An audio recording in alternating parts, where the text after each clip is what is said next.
Assalamu alaikum. In this video, how to change font style in Photoshop.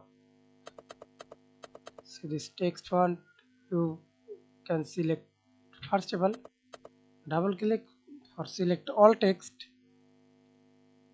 then change font style.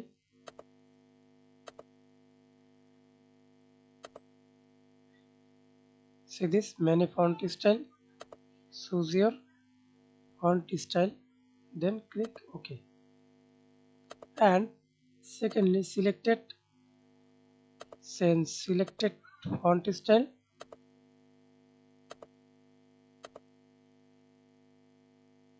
Character